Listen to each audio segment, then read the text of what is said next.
Alright guys, welcome back to another video. Lucid Blues here with Hunting Pros. Hey, oh, Introduce yourself to the gang. hey, fun, glad to be here.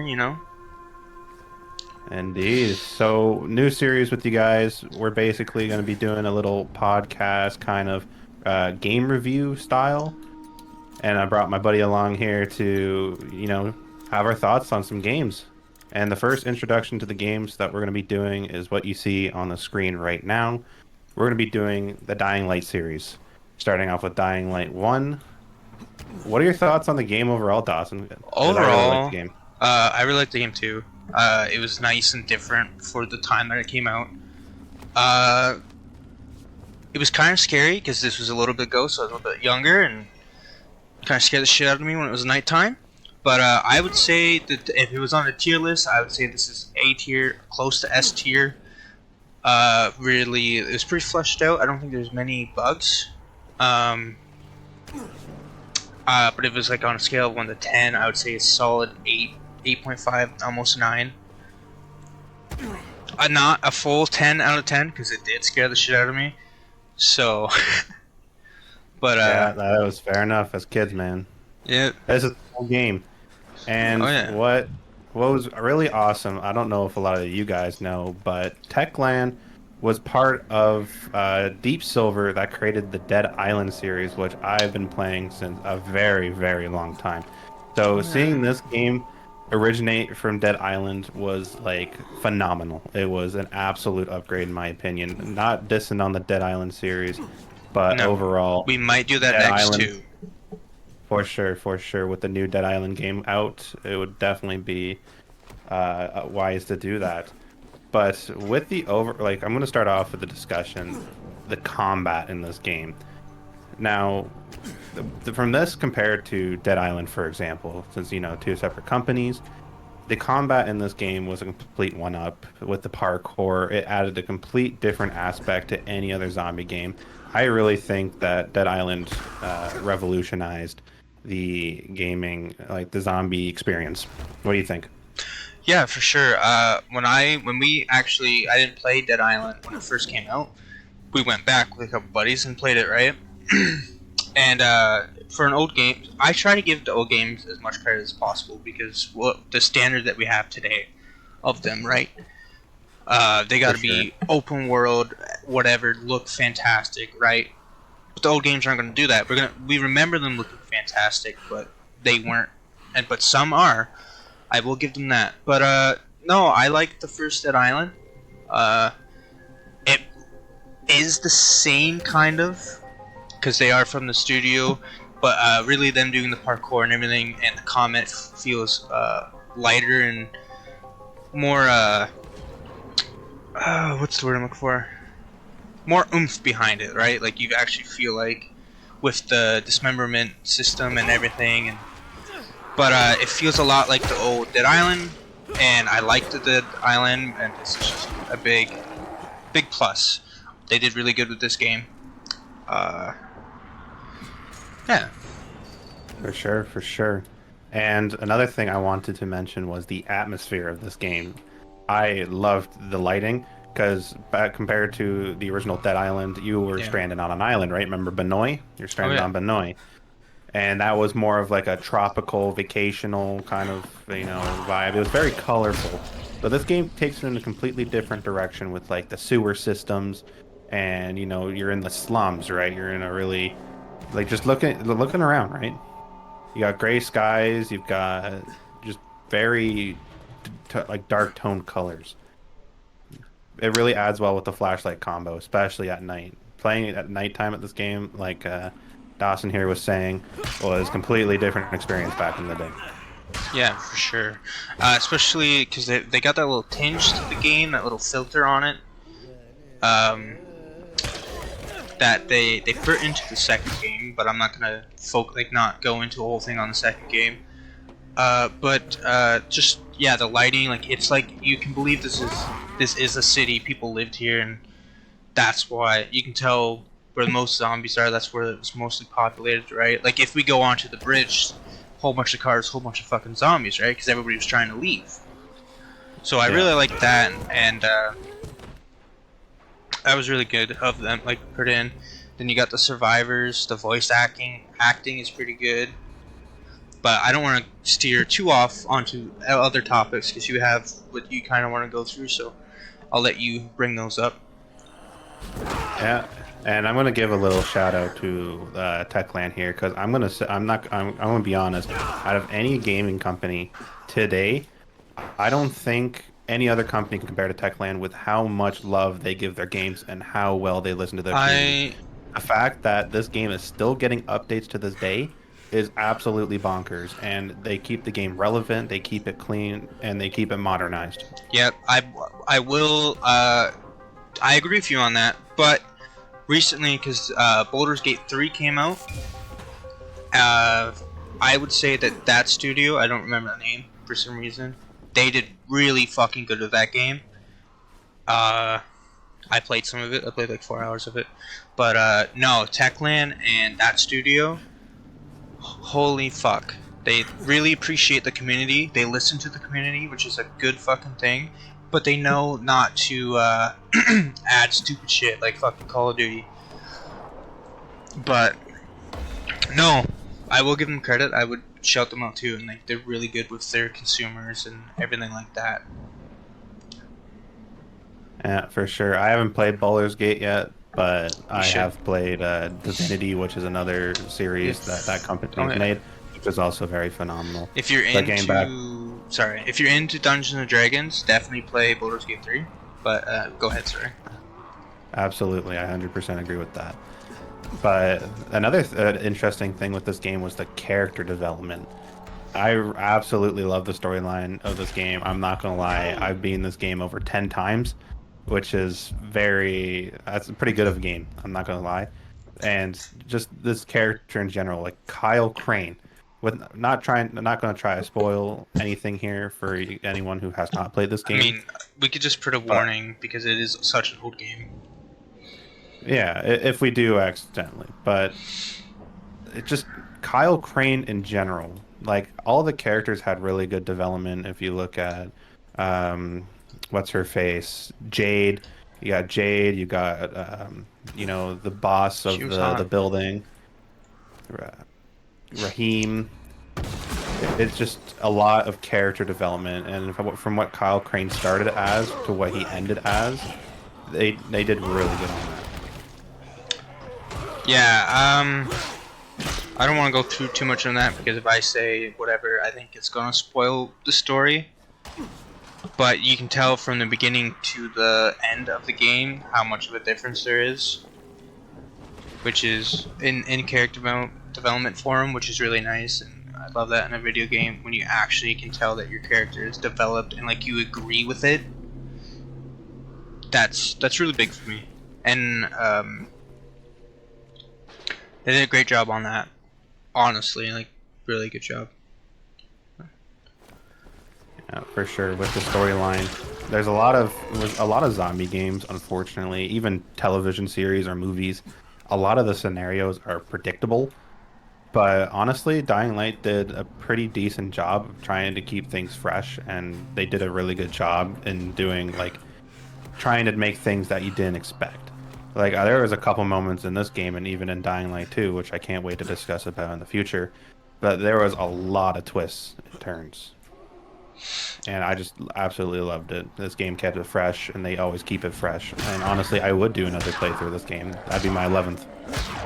Goddamn. But yeah, no, they did keep it fresh. I have not beat this version on the PC, and so I would go through that. And I think I beat it on console, but I don't know. But that's the thing. There's like with some. I'm gonna throw a jab here at The Last of Us, which is still a pretty good game, but it was kind of you can predict it. Now, The Last of Us 2, I have not played, but I've seen stuff on it, and it doesn't look as predictable. But no, I was surprised around like almost every corner of what would happen. But there was one or two parts in this that were like you could tell, oh, this is gonna happen, that's gonna happen. You could call it. Yeah, for sure. But no, like just in general, the game's really good. Like when we discuss Dying Light 2, it's 100% going to be a different.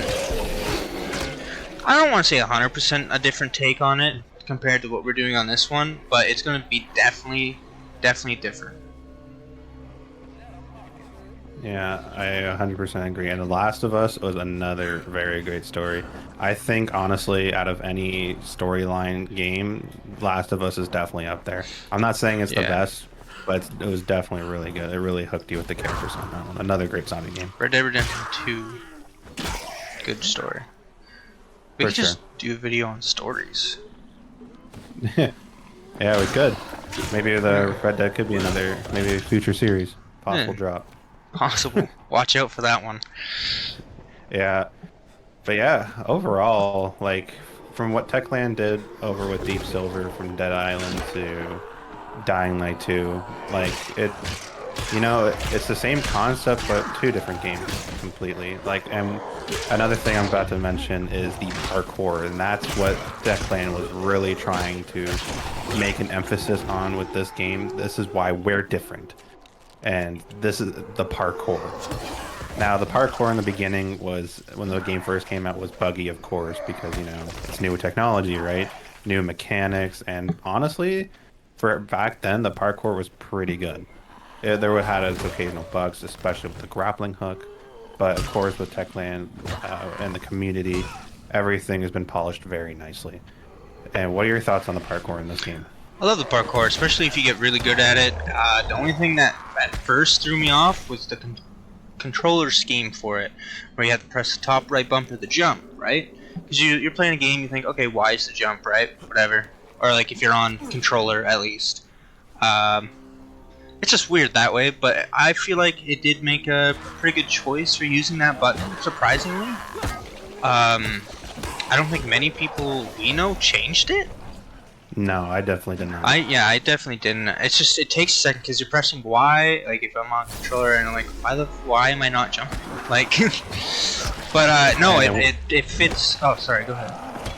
I was going to make a comment about the RB. With the RB being in the jump, it was actually a really good choice because in Dying Light 2, they have the pressure. So depending on how hard or how long you hold on to that trigger for, is depending on how high the jump is, which was a really good mix with that RB jump. Right. Yeah, I like it as the button too because it leaves. I play claw, so it leaves my middle finger is on the bumper, and then I have my pointer finger on X and Y and whatever, right? So it saves me from doing that wonky movement to play to press Y to jump, and it's just when you get really good at the parkour, it just feels so good to press the bumper because it's a bigger bumper, it's more in your hand, so you're kind of like, yeah, I'm more engaged with this button because I'm using it to jump and saving my life, which might not make sense to most people, but I really think they did a good choice with the controller scheme. Yeah, that's pretty much all I have to say about that. Fair enough. And what's another thing I wanted to mention here? With this, what, in your opinion, with this game, what do you think could be improved upon? I feel like if this had Dying Light 2's parkour, that would be like superb. Like that would be 10 out of 10, like 100%. Maybe a bigger choice of weapons. More variety. Yeah. More variety there. The costumes are perfect. Like we have so many of them, like it doesn't matter. Maybe making your own costume, kind of like in Dying Light 2, would be cool. But yeah, okay, no. Visually, this game to me is still holding up, so nothing there. The gore's pretty good. I don't think I improve that at all. There's not much like improvement unless you want to kind of get into the following where they could improve the like the driving. Well, there's not any driving at all in this game, so even just the driving alone is a whole nother feature. It would be cool if we had like maybe like a motorcycle throughout the city, or something like that. Like small vehicles. That'd be cool. I'd mess with that. There are a lot of motorcycles and a lot of different zombie games. Yeah, that's true. That is the popular pick. I mean, My it does thoughts make you on the feel game, badass. yeah, badass, of course. But my thoughts on this game, honestly, like how you mentioned the visuals, Dying Light 2 actually implemented recently the visuals from Dying Light 1 into Dying Light 2. So if you missed that like grim and gloomy aesthetic, Gritty. you can now, it has its own aesthetic in Dying Light 2's graphic settings now, which I haven't myself not tried yet, but I am excited Neither to. have I. But my only really real complaint with like real change with this game would probably be the open world. Like they did a good job with it with like the buildings and like the atmosphere, but I'm just talking about like realistically there's not much you can really do. Like it's kind of just killing, searching, and just a very I'm not gonna lie, the side missions are kind of they're kind of dry. I'm not too Except big for of a the fan. twin side mission. That was probably like the best. Tolga and Fatine, yes, they are a very huge meme in this Is that game. considered a side mission? Yeah, it is. Okay, yeah. It's I maybe yeah, no, it is because you talk to I can't remember his name, but he's the big man around the town. I don't remember Yeah, his name, but they work for him. Rise. Or something like that. No, they don't. No? No, they don't. Rise is the bad guy. Oh, Breckham? No, they don't work for Breckham either. Breckham's the tower leader. He's like a multimillionaire. He's like some engineer CEO. Okay. I don't know the name. Yeah, no, he's just a side mission character. Okay. All right, and we're gonna wrap things up here with just an overall like, what's your thoughts on the overall game for anyone who's new to it? Yeah, I mean, overall, it's if they never played it, they should definitely go buy it. It's probably cheap. Go play it. Fucking have some fun with it. It's a 4-person co-op. Go for it for your friends. You have the best time ever. Hilarious what you can do together. What would you say to them like to get them into this game? I completely forgot to mention that this is in fact a 4-player co-op game. Now, with the previous, like honestly, Dying Light, Dead Island, honestly, if you haven't played either, go out and play them. You're not going to get a better co-op zombie experience. I can guarantee you that. And with friends, it definitely makes this game a lot better. But even without, it's still a great game. Dead Island, Dying Light, you know, they're the exact. They're almost kind of the same, just two different storylines, two different movements. I have to add one more thing, but that's the good points. Customization, I think I did hit on it a little bit, but a lot of skins, like a lot of cool skins. They got skins that represent countries' flags, which is really cool. I think we might do a separate video for DLC. And then Yeah, most likely. There's a lot. There's quite a couple DLC like in this. 4 or 5 DLC. Main game, I don't think we mentioned, is 2 maps. I don't think that's not really kind of like spoiler, but it could be depending what you've seen on it or haven't seen. But there's this map and then Old Town, which is a really good map. Lots of rooftops for your parkour and everything. I really like parkouring a lot in Old Town. That's where I spent most of my time, I would say. But anything else you want to add? Yeah, I'm just gonna leave the final notes on if you haven't played this game, definitely try it out. If you haven't played in a while, come back to it because Techland is always adding new stuff. It could have changed from the last time that you played. Yeah, exactly. So yeah, that's it for this video. I hope you guys enjoyed. If so, leave a like, subscribe, support the channel down below. Check out Hunt and Pros in the channel. Yeah. Very good friend of mine. We're gonna be doing future videos together. And yeah, we'll see you guys in the next video, which will be, what do you think, Dying Light 2? Or do you want to do the following? We should do the following because we already did Dying Light 1. Alright, see you guys in the following video. Peace Peace out. There we go.